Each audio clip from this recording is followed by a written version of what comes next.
Galing nga pala ako sa eskwelahan at dadaanan ko itong si mama dala-dala ang kanyang pulang bag na may laman ng mga gulay. Nagbebenta pala siya ng gulay galing doon sa sakahan namin. Si mama talaga hindi po yan magpapapigil. Kung anong gusto niyang gawin ay gagawin niya talaga. So ayan, inabutan kami ng gabi nung umuwi kami ng bahay dahil meron kaming dinaanan. At itong tatlo naman, si Izel, si Shella at saka si Risa ay kakagaling lang din sa sapa dahil naglaba sila. At eto naman yung kapatid ko na si Idsel, kakagaling lang sa binabantayan naming lupa dahil nag-uuling kami doon. At dahil naibenta na yung last naming uling, binigay niya kay mama ang kanyang pera. At si mama na lang daw yung bahala. Grabe talaga itong bata na to, hindi talaga makakalimutan si mama. One time nagtanong ako sa kanya, ibibigay mo ba yan lahat kay mama? Wala ka bang bibilhin para sa sarili mo? Ang sabi niya lang, bibigyan ko muna si mama bago ako bibilhin ang kailangan ko. Isa sa mga dahilan kung bakit hindi muna siya nag-proceed sa college kasi tutulong daw muna siya habang nag-aaral pa kami. At kapag nakaluwag-luwag na at nakapagtapos na ako ng college ay doon na lang siya magpo-proceed sa pag-aaral. So ayun, meron nga pala kaming binili dyan na bangos at yan yung uulamin namin, tapos lagyan ng tabyos at saka malunggay. At ayan, nililinisan na ni Shella dahil siya rin naman ang magluluto. Minsan lang naman siya makauwi ng bahay, so siya naman ang ating palulutuin. At itong tabyos naman ay pinagtulong-tulungan namin na mahimay para mabilis kasi kailangan pa to ilaga para maging malambot. So ayan, pagkatapos namin mahimay ang tabyos, ay nilagay ni Shella sa pinakulo niyang tubig at lagain. Pakuluan natin ng 20 minutes, okay na po yan.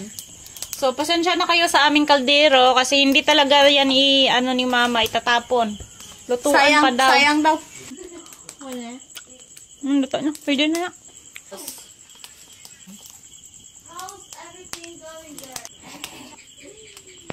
Basta panglamas po yung ni Shella. Sana.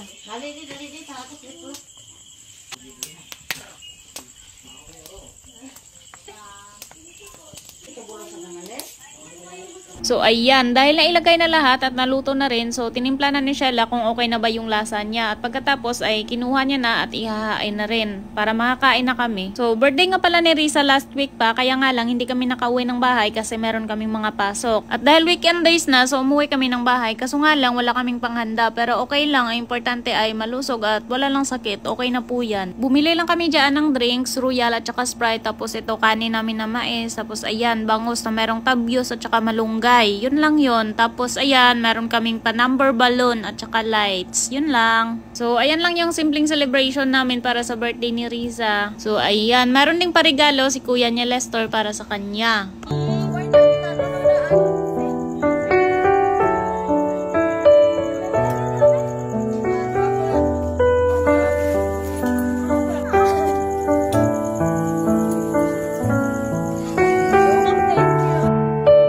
So hanggang dito lang muna. Maraming salamat po ulit sa panonood. Paki-share at pa-follow na rin po. Maraming salamat. Mag-ingat po kayo palagi at God bless po.